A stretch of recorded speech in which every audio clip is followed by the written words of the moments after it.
से महाराज महाराज कोई अपराध बना, मेरे से कोई गलती हो गई, कोई त्रुटि हुई हो तो क्षमा कर दें प्रभु। नहीं नहीं, त्रुटि नहीं, कोई गलती कोई अपराध नहीं बना आपसे। आपका नाम क्या है? सबरी। सबरी, आपका यहाँ आने का कारण क्या? पूरा वृतांत बताया। प्रभु इस प्रकार से मैंने घर का त्याग कर दिया, मैं ऐसे विवाह करना नहीं चाहती, मेरे विवाह की वजह से बेजुबानों की जान चली जाए।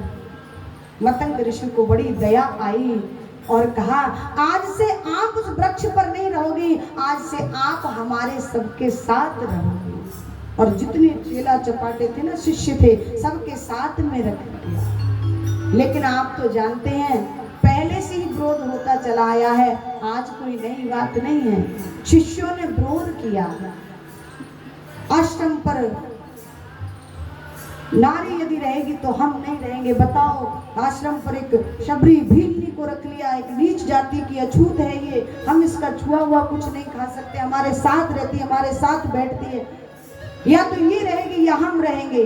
गुरुदेव ने कह दिया, आप जाओ तो चले जाओ आश्रम छोड़कर, पर मेरी सबरी आश्रम को छोड़कर नहीं जाएगी, मना कर दिया। सब शिष्य क्रोध में आकर गुरुजी को छोड़ करके चले गए पंपा सरोवर की तरफ। और जाकर के महाराज जैसे ही पंपा सरोवर में स्नान किया और स्नान करने के बाद जल लिया हाथ में पीने के लिए, प्यास लगी थी, भोजन तो मिला नहीं, आश्रम से भाग आए। जब जब जल लेते ना पीने के लिए, तो जब यमुना में रहता था, जब सरोवर में रहता तो वो पानी दिखता था, जल दिखता था साफ, और जैसे ही अंजलि में पीने के लिए लेते तो वो खून बन जाता। अब एक दिन हुए, 2 दिन, 3 दिन, 4 दिन, 5 दिन, प्यासे, व्याकुलता हो रही है, प्यास की, पानी भी अंदर नहीं गया, परेशान हो गए। जब जब अंजलि में लेते तो खून बन जाता। एक ने कहा, हो सकता है हमने गुरु का अपमान किया है, इसलिए ये कारण है, चलो चल करके गुरुदेव से क्षमा चाहते हैं। सब मिलकर के गुरुजी के पास गए। प्रभु क्या कर दिया आपने? जब जब हम जल पीने का प्रयास करते हैं पंपा सरोवर का, तो वो रक्त बन जाता है, जल नहीं रहता, आप क्षमा कर दें प्रभु, हमसे जो अपराध बना है। गुरुदेव ने कहा, जिसका अपराध बना है ना, जिसका, उससे क्षमा मांगो मेरे से।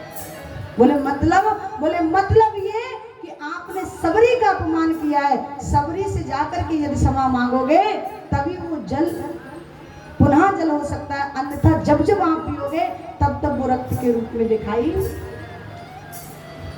और इतना ही नहीं, पहले जाओ पंपा सरोवर से जल भर करके लाओ और सबरी के चरण धुलवाओ, तब जाकर के उसमें डालोगे, तब जाकर के वो जल बनेगा।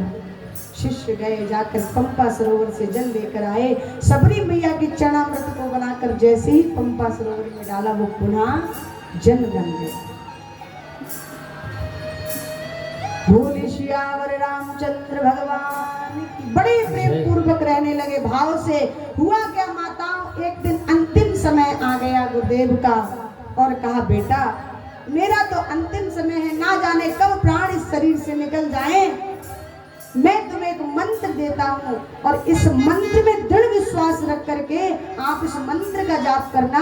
मैं वचन देता हूँ सबरी, इस आश्रम को छोड़कर मत जाना, एक दिन राम इस आश्रम पर आएंगे, पर इस आश्रम को छोड़कर कभी मत जाना। मंत्र दिया और शरीर में देह का त्याग कर दिया। गुरुदेव ने देह का त्याग कर दिया।